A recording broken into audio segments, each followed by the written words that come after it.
اعوذ باللہ من الشیطان الرجیم بسم اللہ الرحمن الرحیم والعادیات ضبحا فالموریات قدحا فالمغیرات صبحا فأثرن به نقعا فوسطن به جمعا ان الانسان لربه لکنود وانہ علی ذلک لشہید وَإِنَّهُ لِحُبِّ الْخَيْرِ لَشَدِيدٌ صدق اللہ العظیم۔ رب اشرح لی صدری ویسر لی امری واحلل عقدۃ من لسانی یفقہوا قولی رب یسر ولا تعسر وتمم بالخیر آمین یا رب العالمین۔ سورۃ العادیات کی 8 آیات میں نے آپ کے سامنے تلاوت کی ہیں۔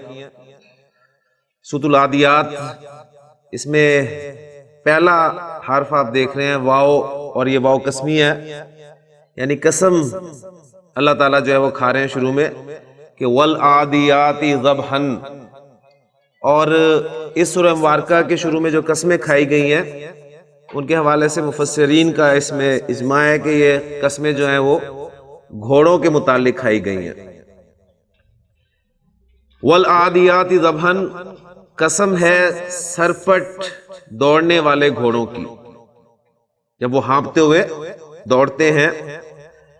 فالموریات قدحا، اور پھر جب وہ دوڑتے ہیں تو ان کی سموں سے چنگاریاں نکلتی ہیں۔ فالمغیرات صبحا، اور پھر وہ غارت گری کرتے ہیں صبح کے وقت۔ فاثرن به نقعا، اور جب وہ دوڑتے ہیں تو ان کے دوڑنے سے دھول جو ہے وہ اڑتی ہے، مٹی اڑتی ہے۔ فوسطن به جمعا، اور پھر وہ کسی گروہ میں گھس جاتے ہیں، عین اس کے بیچ میں چلے جاتے ہیں۔ یہ تمام باتیں کرنے کے بعد جس بات پہ قسم کھائی جا رہی ہے وہ آگے آ رہی ہے کہ ان الانسان لربہ لکنود۔ اب دیکھیں، کل جو ہم نے سبق پڑھا تھا کہ جملہ اسمیہ میں آپ زور پیدا کرنا چاہتے ہیں انا استعمال کریں، ڈبل زور لانا چاہتے ہیں تو لام کو بھی استعمال کریں، اور مزید زور پیدا کرنا چاہتے ہیں تو قسم کھائیں۔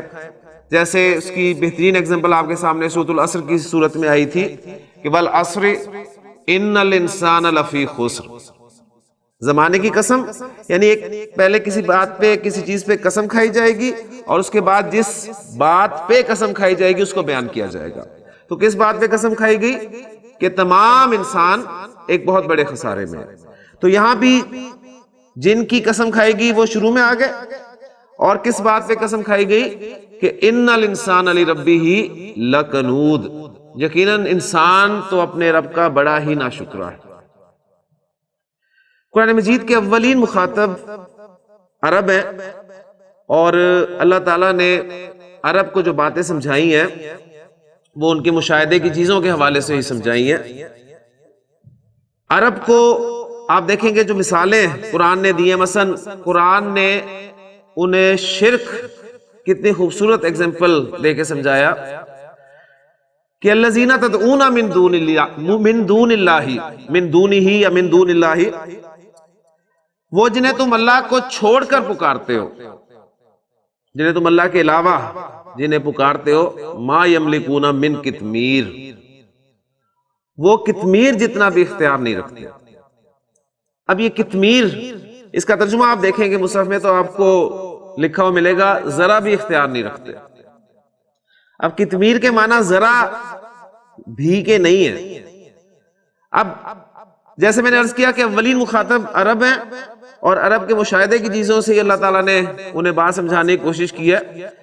تو عرب کے لیے سب سے ان کا جانا پہچانا پھل وہ کون سا ہے؟ کھجور۔ اب کھجور کی مثالیں دے دے کے اللہ تعالیٰ نے باتیں سمجھائی ہیں، یعنی کھجور سے جتنے عرب واقف ہیں ہم واقف نہیں ہیں۔ جیسے کہ کسی عرب سے کسی نے پوچھا تھا کہ تمہارے ہاں سب سے زیادہ پایا جانے والا پھل کون سا ہے؟ تو اس نے کہا کھجور۔ پھر اس نے پوچھا اس کے بعد؟ اس نے کہا کھجور۔ اس نے کہا اس کے بعد؟ اس نے کہا کھجور۔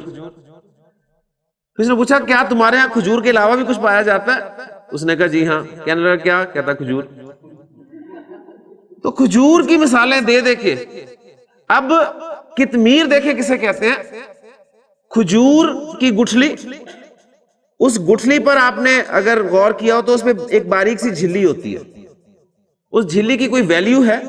یعنی ہم نے اسے کبھی توجہ ہی نہیں دی، کھجور کھائی، گٹھلی پھینک دی، لیکن اس کی جھلی بے وقت چیز ہے، اس کو عربی زبان میں کتمیر کہا جاتا ہے۔ اس کی چونکہ کوئی حیثیت نہیں ہے تو اللہ تعالیٰ نے دیکھیں شرک انہیں سمجھایا کہ الذین تدعون من دونہ یا من دون اللہ، وہ جنہیں تم اللہ کے علاوہ پکارتے ہو ان کے پاس تو کتمیر جتنا بھی اختیار ہے۔ یعنی اب اس کو اردو میں ہم لے کے آئیں گے کہ ان کے پاس ذرا بھی اختیار نہیں ہے۔ اب عرب کے سامنے جب یہ لفظ آیا ہوگا تو اس نے فوری طور پہ اس کو سمجھ لیا ہوگا۔ پھر اسی طرح آخرت کے حوالے سے اللہ تعالیٰ نے انہیں بات سمجھائی کہ آخرت میں تم پہ ذرا بھی ظلم نہیں ہوگا، تو وہاں پر بڑے خوبصورت الفاظ ہیں، لا تظلمون فتیلا، تو ترجمہ اس کا بھی یہی ملتا ہے کہ تم پہ ذرا بھی ظلم نہیں ہوگا۔ فتیل کسے کہتے ہیں؟ اب فتیل پھر کھجور کی گٹھلی، اس کی جھلی کی بات ہوگی۔ اب کھجور کی آپ دیکھتے ہیں ایک ناف ہوتی ہے، ایک لائن سی جو لگی ہوتی ہے، اس لائن میں ایک باریک سا دھاگا ہوتا ہے، اب اس کی بھی کوئی ویلیو نہیں ہے، اس کو عربی زبان میں فتیل کہتے ہیں۔ یعنی یہ بتایا گیا تم پہ ذرا اتنی سی بھی زیادتی نہیں ہوگی، اس فتیل جتنی بھی زیادتی نہیں ہوگی، تمہارے پہ ظلم نہیں کیا جائے گا۔ آخرت یعنی اتنا وہ آخرت جو ہے اس کا کنسیپٹ قرآن نے کلیئر کرنے کی کوشش کی ہے۔ اب یہاں پر دیکھیں سورہ مبارکہ میں عرب دو پیشے، یا تجارت کرتے تھے یا غارت گری۔ اب جو تجارت کرتے تھے، تجارت کے لیے وہ جانور کیا استعمال کرتے تھے؟ اونٹ۔ اب اونٹ کی ویلیو عرب کے نزدیک کیا ہے؟ آپ اکثر قرآن مجید میں اونٹ کے حوالے سے مثالیں دیکھیں گے، یعنی قیامت کے اس تذکرے کو اللہ تعالیٰ نے اس طرح بیان کیا کہ وہ جو وہاں پر الفاظ ہے کہ جب 10 ماہ کی گابن اونٹنی کھلی پھریں گی، چھوڑ دی جائیں گی، یعنی انہیں اٹینڈ کرنے والا کوئی نہیں ہوگا۔ یعنی ان کے نزدیک ایک اونٹ کی ویلیو پھر اس اونٹنی کی ویلیو جو بچے کو ڈلیور کرنے والی ہو، یعنی اس کا اتنا خیال رکھتے تھے عرب کہ ہم ان چیزوں کو سمجھ نہیں سکتے، یعنی شہر میں رہنے والے ان باتوں کو نہیں سمجھ سکتے۔ تو عرب کے نزدیک اونٹنی کی ویلیو بڑی تھی۔ اسی طرح آپ دیکھتے ہیں دوسری مثالوں میں بھی نبی کریم نے جو فرمایا حضرت علی سے کہ علی اگر تمہاری وجہ سے ایک شخص بھی راہ ہدایت پر آ گیا تو یہ تمہارے لیے سرخ اونٹوں سے بہتر ہوگا۔ اب ہمارے لیے اونٹ یا سرخ اونٹ وہ امپورٹنس نہیں ہے، یعنی ہمارے لیے ان کی کوئی اٹریکشن نہیں ہے کیونکہ ہمیں پتہ نہیں ہے۔ یعنی ہمیں اگر کہا جائے کہ تمہارے لیے جو مرسڈیز سے بہتر ہوگا تو بات ہمیں سمجھ میں آتی ہے۔ تو اس حوالے سے عرب تجارت کے لیے اونٹ استعمال کرتے تھے، ریگستان کا جہاز، اور جب وہ غارت گری کرنے کے لیے نکلتے تھے تو اس وقت وہ ظاہرہ اونٹ نہیں استعمال کرتے تھے، گھوڑے استعمال کرتے تھے۔ تو اب اس سورہ مبارکہ میں وہ جو ذکر ہوا ہے نا، ان گھوڑوں کا ہی ذکر ہوا ہے، اور بات اللہ تعالیٰ نے دیکھے کتنے خوبصورت انداز میں سمجھائی ہے کہ والعادیات ضبحا، قسم ہے سرپٹ ہانپتے ہوئے گھوڑوں کی، دوڑنے والے گھوڑوں کی، اور جب وہ دوڑتے ہیں تو اپنے سموں سے چنگاریاں نکالتے ہیں، اور پھر صبح کے وقت وہ صبح غارت گری کرتے ہیں۔ یعنی قبائلی نظام ہے، ایک قبیلہ دوسرے قبیلے پر حملہ کر رہا ہے، ان کا مال لوٹ رہا ہے، ان کے لوگوں کو، مردوں کو غلام بنا رہا ہے۔ اب صبح کا وقت وہ چنتے تھے اس لیے کہ اس وقت انسان جو ہے وہ عام طور پہ یعنی ساری رات انسان جاگتا بھی رہے، تو وہ وقت ایسا ہوتا ہے کہ اس وقت نیند آ ہی جاتی ہے۔ لیکن ظاہر بات ہے جو آگے موجود ہیں وہ ایسے بھی نہیں ہیں، وہ بھی تیار بیٹھے ہیں، تو وہ دھول اڑاتے ہوئے اس گروہ میں جا کر بیچ میں جا کے حملہ کرتے تھے۔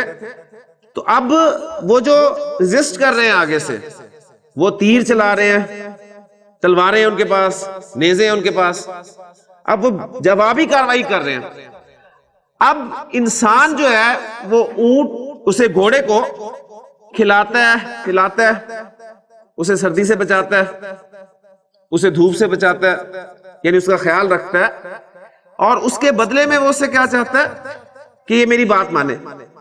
اب گھوڑے پر وہ دوڑ رہا ہے، تو اب گھوڑا آگے اس گروہ کو دیکھ کر اگر وہاں پر جانے سے انکار کر دے اور کہہ دے کہ جی میری تو ان سے کوئی دشمنی نہیں ہے، میری تو ان سے کوئی لڑائی نہیں ہے، تمہارا مسئلہ ہے، تم جاؤ لڑو. لیکن دیکھیں گھوڑا جو ہے وہ مالک کے اشارے پر اس جتھے میں گھستا ہے، اسے تلوار بھی لگتی ہے، تیر بھی لگتا ہے، گھوڑے مرتے بھی ہیں، لیکن وہ ایک جانور ہو کر اپنے مالک کے لیے اپنی جان بھی داؤ پر لگا دیتا ہے. یہ گھوڑے کی وفاداری اس حوالے سے کہ وہ جانتا ہے کہ یہ میرا مالک ہے، یہ میرا مالک ہے، مالک کے اشارے پر اپنی جان بھی جو ہے وہ قربان کرنے کے لیے تیار ہو جاتا ہے. اب یہ تمام باتیں کر کے قسم کس پہ کھائی جا رہی ہے؟ ان الانسان لربہ لکنود، انسان تو اپنے رب کا بڑا ہی ناشکر ہے. اس جانور کو دیکھے کہ وہ جانتا ہے کہ یہ میرا مالک ہے، خالق نہیں ہے، لیکن اس کے لیے وہ اپنی جان تک جو ہے وہ دے دیتا ہے. لیکن انسان جو ہے وہ اپنے رب کا بڑا ہی ناشکر ہے. وَإِنَّهُ عَلَىٰ ذَلِكَ لَشَهِيدٌ، اور ایسی بات نہیں ہے کہ اسے پتہ نہیں ہے، اس پہ وہ خود گواہ بھی ہے. کیونکہ ہم اپنے رب کے کتنے ناشکر ہیں، کیا ہمیں پتہ نہیں ہے؟ ہمیں پتہ ہے. ہمیں کوئی ایسا نہیں ہوگا جو کہے جی ہمیں تو پتہ نہیں ہم ناشکر ہیں. ہم کہاں ناشکری کرتے ہیں، کتنی ناشکریاں جو ہم کرتے ہیں. تو اس پہ خود گواہ بھی ہے. اور پھر گھوڑا تو جان بھی دے رہا ہے، لیکن اس کا حال یہ ہے کہ وَإِنَّهُ لِحُبِّ الْخَيْرِ لَشَدِيدٌ، مال کی محبت کا تو یہ بڑا ہی شدید ہے. مال کی محبت تو اس کے اندر بہت زیادہ پائی جاتی ہے. تو افلا یعلم اذا بعثر ما فی القبور، تو کیا اسے پتہ نہیں ہے، کیا یہ نہیں جانتا کہ جب قبریں تلپٹ کر دی جائیں گی، یعنی قبریں ادھیڑ دی جائیں گی، وَحُصِّلَ مَا فِي الصُّدُورِ، اور جو سینوں میں ہے وہ حاصل کر دیا جائے گا، ظاہر کر دیا جائے گا. إِنَّ رَبَّهُمْ بِهِمْ يَوْمَئِذٍ لَخَبِيرٌ، یقیناً ان کا رب اس دن ان سے خوب باخبر ہوگا، یعنی ان کے خوب اس دن خبر لے گا. اب یہ دیکھیں اصل اس سورہ مبارکہ کو بیان کرنے کا مقصد بھی یہ تھا کہ انا اس کا استعمال اور لام تاکید کا استعمال.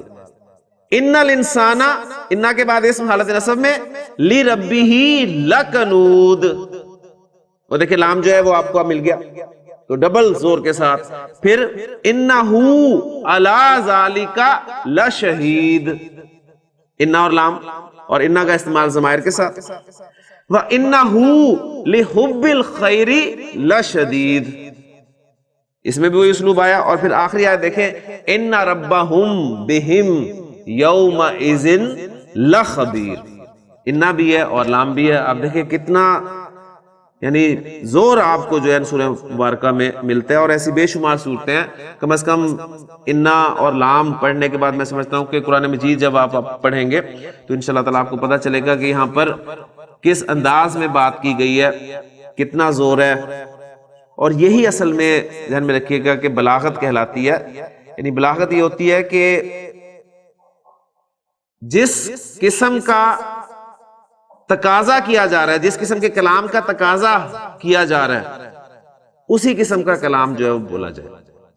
یعنی ایک جگہ پر آپ کسی کو بات بتا رہے ہیں کہ زید کھڑا ہے، سمپل سی خبر ہے، آپ زید کے بارے میں خبر دینا چاہتے ہیں کہ زید کھڑا ہے. اب اس کے لیے آپ کہیں جی واللہ ان زیدن لقائم، تو یہ بلاغت کے خلاف ہے. سمپل سی خبر دینی ہے آپ نے کہ زید کھڑا ہے، اس کے لیے اتنا زور دینے کی کیا ضرورت ہے کہ قسم بھی کھا رہے ہیں، انا بھی لا رہے ہیں، لام بھی لا رہے ہیں. یہ سمپل بات بھی کی جا سکتی تھی کہ زید قائم، زید کھڑا ہے. اب یہاں پر تقاضا اس بات کا نہیں ہو رہا کہ زور لگایا جائے، زور پیدا کیا جائے. جہاں پر تقاضا ہے کہ یہاں پر زوردار انداز میں بات کرنی چاہیے، وہاں پر اس کے مطابق جو ہے وہ اسلوب اختیار کرنا، یہی بلاغت ہے. اور قرآن مجید سے زیادہ بلیغ اور فصیح کلام نہیں ہے. آج ہم مزید ایک سٹیپ اس میں لے کے جا رہے ہیں، اور وہ بھی انتہائی اہم سٹیپ ہے انا کے حوالے سے. اور اس کے بعد آپ دیکھیں گے قرآن مجید کا ایک اور اہم پہلو آپ کے سامنے آئے گا انشاءاللہ. زید عالم، جی کیا ترجمہ ہے اس کا؟ زید ایک عالم ہے، زید ایک عالم ہے۔ اچھا میں اس میں زور پیدا کرنا چاہتا ہوں، تو کیا کروں گا جی؟ انا لگاؤں گا۔ انا لگے گا جب تو زید جو ہے وہ حالت نصب میں چلا جائے گا، انا زیدن اور عالم۔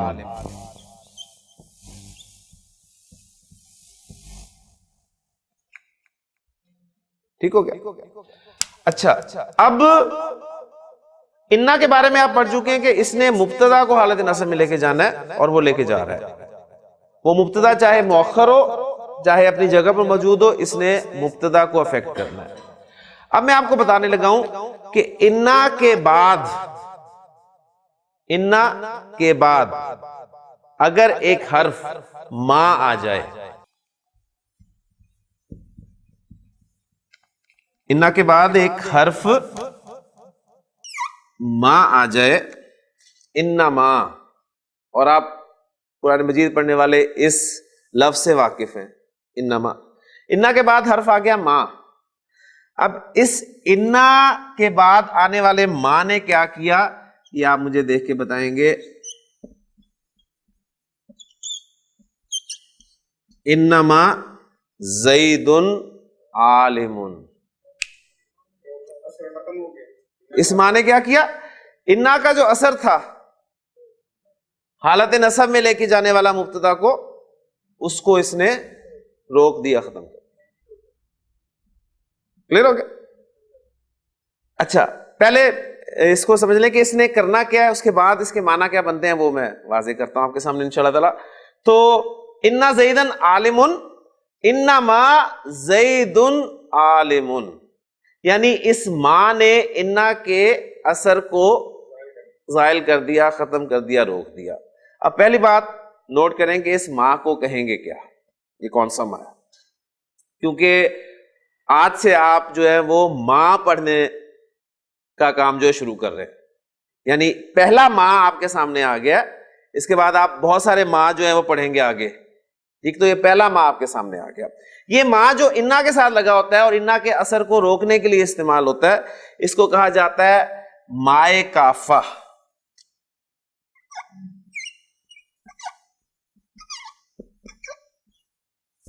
کفہ یا کفو کے معنی ہوتے ہیں روکنا، ٹھیک ہے؟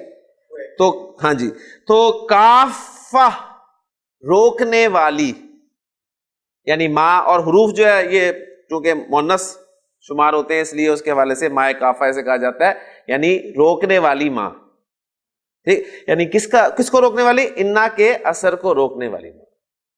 کلیئر ہو گیا؟ اب آتے ہیں جی اس کا ترجمہ کیا بنے گا۔ انما زید عالم، انما گرامر والے کہتے ہیں کہ یہ کلمہ حصر کہلاتا ہے، کلمہ حصر۔ تین لفظ نوٹ کر لیں، حصر، کسر اور تخصیص۔ حصر، کسر، تخصیص، ان تین الفاظ کے ایک ہی معنی ہے، ان تینوں الفاظ کے ایک ہی معنی ہے۔ اب وہ معنی کیا ہے؟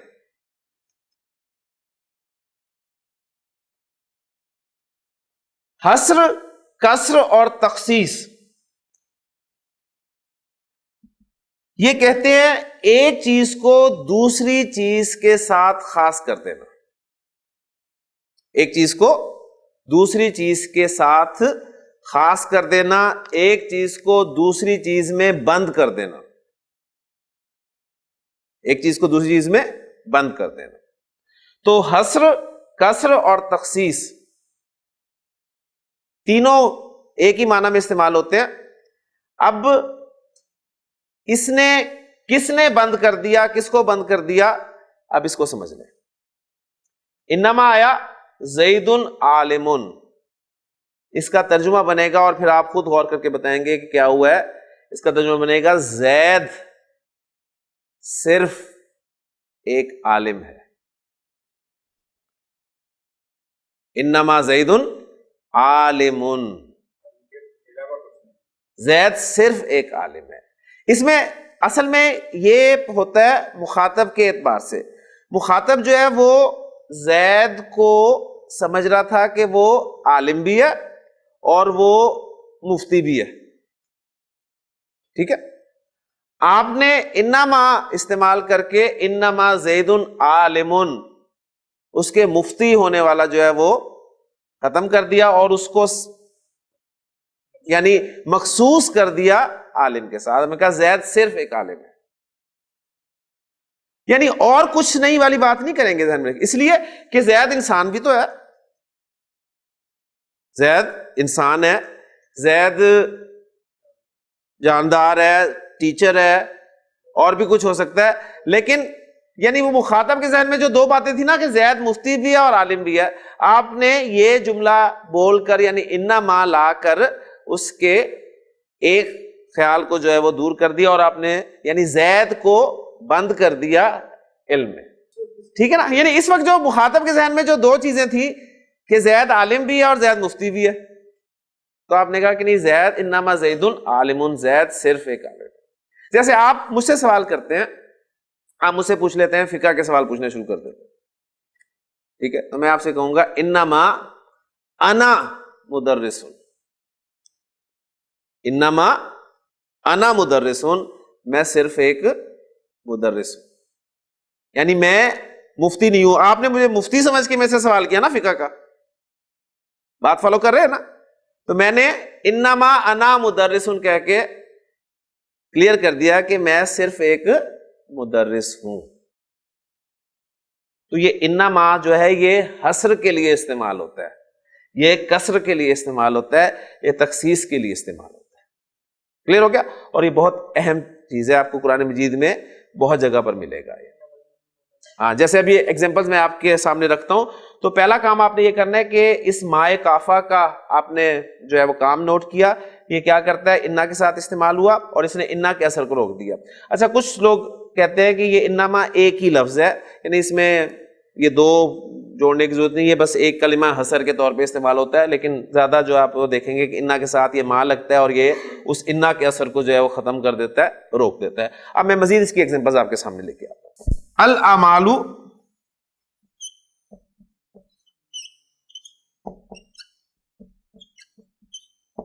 بالنیات، مبتدا اور خبر دو اجزاء پر آپ کا جملہ اسمیہ مکمل ہو رہا ہے. الاعمال مبتدا اور بالنیات جار مجرور مل کر خبر بن گیا. تمام اعمال نیتوں کے ساتھ ہیں، تمام اعمال نیتوں کے ساتھ ہیں. اس میں جب ہم زور پیدا کرنا چاہیں گے، انا لگائیں گے تو ان الاعمال بالنیات یہ بن جائے گا یقیناً تمام اعمال نیتوں کے ساتھ ہیں. لیکن جب آپ کے ساتھ آپ اس جملے کے شروع میں انا ما لگائیں گے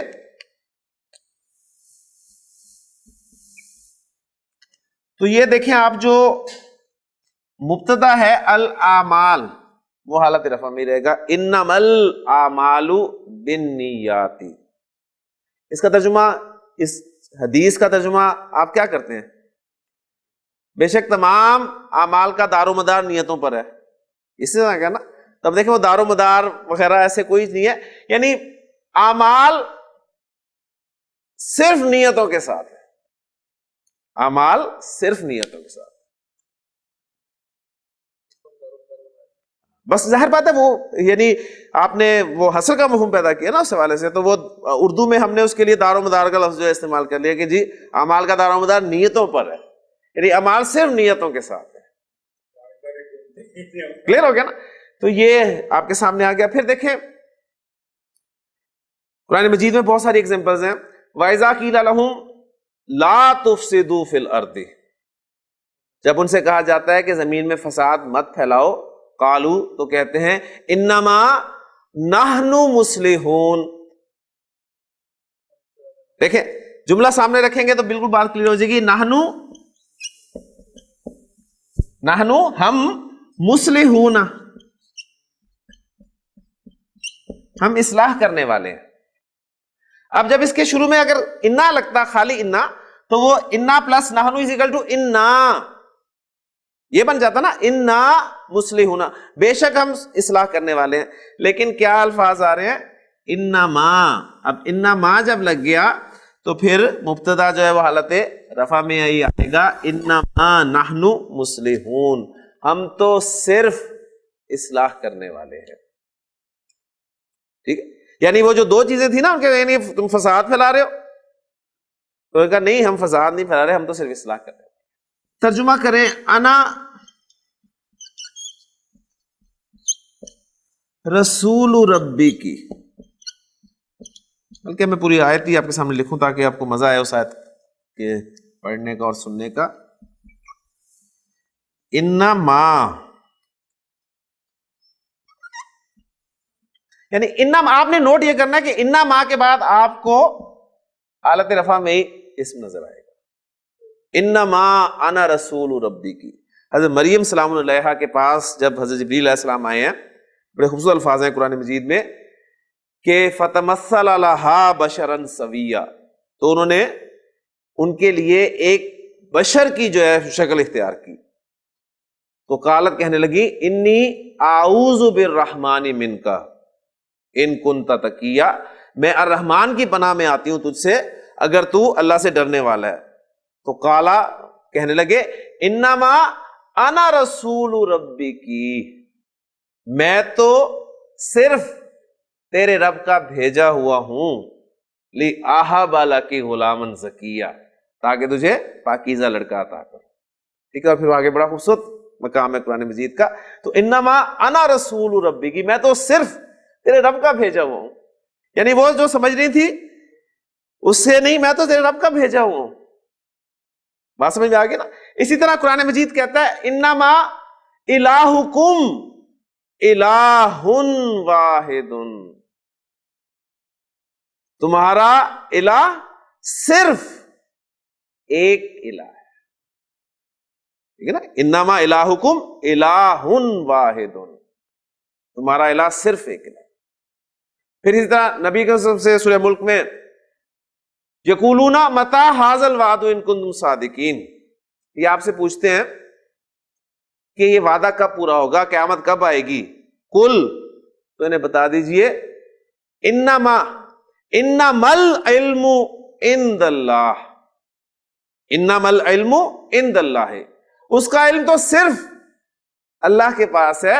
وانما انا نذیر مبین، اور میں تو صرف واضح طور پہ خبردار کرنے والا ہوں. تو یہ دیکھیں قرآن مجید میں جگہ جگہ آپ انما کا استعمال دیکھیں گے تو یہ اسلوب آپ کے سامنے آئے گا. یعنی انما کس لیے استعمال ہوتا ہے، بس اس کو اب ہم یہیں پہ کلوز کرتے ہیں. انما کلمہ حصر ہے، کلمہ حصر ہے، اور حصر کے معنی کیا ہوتے ہیں؟ ایک چیز کو دوسری چیز کے ساتھ خاص کر دینا یا ایک چیز کو دوسری چیز میں بند کر دینا. حصر کے مختلف طریقے ہوتے ہیں، اصل میں حصر پیدا کرنے کے لیے مختلف طریقے ہیں، اور بلاغت کی کتابوں میں عام طور پہ 4 طریقے لکھے ہوتے ہیں. ان میں سے ایک طریقہ ہم نے پڑھ لیا. وہ کون سا طریقہ ہم نے پڑھ لیا ہے؟ انما والا. یہ تو نہیں، اس سے پہلے ایک پڑھ لیا ہے. یعنی وہ جو ہم نے مقدم کیا تھا نا، اس سے بھی حصر کا مفہوم پیدا ہوتا ہے. لہو ملک السماوات والارض، آسمان و زمین کی بادشاہت صرف اللہ کی ہے، اللہ ہی کی ہے. یعنی اب اس حصر کے لیے ہم اردو میں جو الفاظ استعمال کرتے ہیں وہ ہی کا لفظ استعمال کر لیا، صرف کا لفظ استعمال کر لیا، تو کا لفظ استعمال کر لیا. یہ مختلف الفاظ جو ہے نا، بس، اکیلا، فقط، محض، اس قسم کے الفاظ جو ہیں ہم اس حصر کو پیدا کرنے کے لیے اردو زبان میں استعمال کرتے ہیں. لیکن مزہ واقعی عربی زبان کے حوالے سے ہی ہے. جب آپ کے سامنے یہ لفظ آئے گا تو آپ کو پتہ چلے گا کہ اچھا یہ ان معنی میں استعمال ہے. انا، الحمدللہ آپ کو سمجھ میں آ گیا. انا کی ایک فیملی ہے، انا کی ایک فیملی ہے، اور وہ فیملی جو ہے وہ جانی جاتی ہے انا و اخواتھا کے نام سے. اخوات اختن کی جمع ہے، اختن کی جمع اخوات، اخواتھا ہر سسٹرز، یہ ترجمہ کریں گے انا اینڈ ہر سسٹرز، یعنی انا اس کا مطلب ہے کہ انا بھی مؤنث ہے، اور کیونکہ حرف میں نے آپ کو بتایا کہ حرف جو ہے وہ مؤنث کنسیڈر کیا جاتا ہے، اس حوالے سے انا واخواتھا، انا اور اس کی بہنیں، 6 بہنیں ہیں ٹوٹل، ٹھیک ہے؟ ان 6 میں سے انا کو ہم نے الحمدللہ پڑھ لیا۔ کس لیے آتا ہے انا؟ تاکید کے لیے۔ اب میں 5 بہنوں کا تعارف صرف مختصراً یہاں پر کرا رہا ہوں، اور پھر انشاءاللہ تعالی مختصر ان کے بارے میں بات کریں گے۔ انا کی دوسری بہن ہے انا۔ انا الف کی زیر کے ساتھ ہے اور انا الف کے زبر کے ساتھ۔ یہ دونوں تاکید کے لیے استعمال ہوتے ہیں۔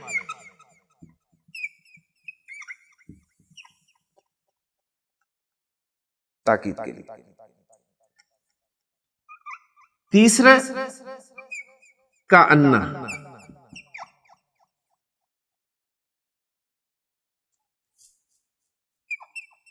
چوتھی بہن لاکنہ،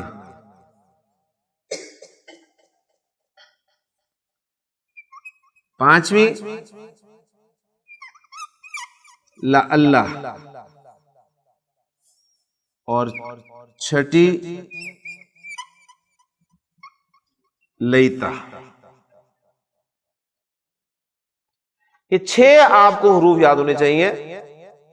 انا پہ ہم نے بہت ٹائم لگایا، تفصیل سے نے اس لفظ کو پڑھا، اس کے بارے میں بہت ساری ڈیٹیلز ہمارے سامنے آ گئی ہیں۔ انا میں فرق کیا ہے؟ الف کی زیر زبر کا فرق ہے، اور دونوں کے سامنے میں لکھا ہے کہ تاکید کے لیے استعمال ہوتا ہے، ٹھیک ہو گیا؟ کأنا، لاکنہ، لا اللہ اور لیتا، یہ کس لیے استعمال ہوتے ہیں اس پہ انشاءاللہ تعالیٰ اگلے لیکچر میں بات کریں گے۔ ابھی صرف میں آپ کے سامنے انا اور انا کا فرق جو ہے وہ رکھنا چاہتا ہوں۔ دونوں تاکید کے لیے استعمال ہوتے ہیں۔ مثلا ایک جملہ آپ کے سامنے لکھتا ہوں تو بات بالکل کلیئر ہو جائے گی۔ میں کہتا ہوں محمد رسول اللہ، کیا ترجمہ کریں گے جی؟ محمد صلی اللہ علیہ وسلم اللہ کے رسول ہے۔ میں اس جملے کے شروع میں انا لگاتا ہوں کہ واقعی محمد صلی اللہ علیہ وسلم، بے شک محمد صلی اللہ علیہ وسلم، یقیناً محمد صلی اللہ علیہ وسلم اللہ کے رسول ہیں۔ انا لگا، انا نے مبتدا کو نصب میں تبدیل کر دیا، انا محمدن رسول اللہ۔ جی محمد رسول اللہ، محمد صلی اللہ علیہ وسلم اللہ کے رسول ہیں، بے شک محمد صلی اللہ علیہ وسلم اللہ کے رسول ہیں۔ انا لگایا، انا کی وجہ سے مبتدا حالت نصب میں چلا گیا۔ اب آپ کہنا چاہتے ہیں کہ میں گواہی دیتا ہوں، میں گواہی دیتا ہوں، تو اب میں گواہی دیتا ہوں ایک فعل ہے، ابھی فعل ہم نے نہیں پڑھا، لیکن چونکہ ضرورت ہے اس وقت ہمیں اس کی، تو میں ایگزامپل کے طور پہ لکھ دیتا ہوں۔ میں کہتا ہوں کہ میں گواہی دیتا ہوں اشہدو، اس کی عربی آپ کو ویسے ہی آتی ہے، ابھی آپ نے سنی بھی ہے، اشہدو، میں گواہی دیتا ہوں بے شک محمد صلی اللہ علیہ وسلم اللہ کے رسول۔ اب انا استعمال نہیں کریں گے آپ، بلکہ کیا استعمال کریں گے؟ انا۔ طارق صاحب کیا بات سمجھ میں آئی؟ انا جملے کے شروع میں آتا ہے اور انا جو ہے جملے کے درمیان، ٹھیک ہو گیا؟ یعنی انا محمدن رسول اللہ، بے شک محمد صلی اللہ علیہ وسلم اللہ کے رسول ہے، میں گواہی دیتا ہوں بے شک محمد صلی اللہ علیہ وسلم اللہ کے رسول ہے، تو اشہد ان محمدن رسول۔ کلیئر ہو گیا؟ تو بس فرق یہ ہے، دونوں کا مقصد کام ایک ہی ہے، دونوں تاکید کے لیے آتے ہیں، لیکن انا شروع میں آتا ہے اور انا جو ہے وہ درمیان میں آتا ہے۔ کام وہی ہے، انا کی فیملی ہے نا، انا کی فیملی ہے، تو یہ 6 کے 6 کا کام وہی ہوگا۔ حالت نصب میں لے کے جائیں گے مبتدا کو حالت نصب میں لے جائیں گے، ٹھیک ہے؟ انشاءاللہ تعالیٰ ایک ایک کر کے ہم اسے دیکھیں گے۔ آپ کے سامنے قرآن مجید میں کوئی ایگزامپل ایسی سامنے آئے کہ آپ کو انا جو ہے وہ درمیان میں نظر نہ آئے یا انا شروع میں نظر نہ آئے تو ضرور بتائیے گا، پھر اس پہ اس کی بھی وجہ ہے، اس کی بھی بات انشاءاللہ تعالیٰ آپ کے سامنے کریں گے۔ سبحانک اللہم و بحمدک، اشہد ان لا الہ الا انت، استغفرک و اتوب الیک۔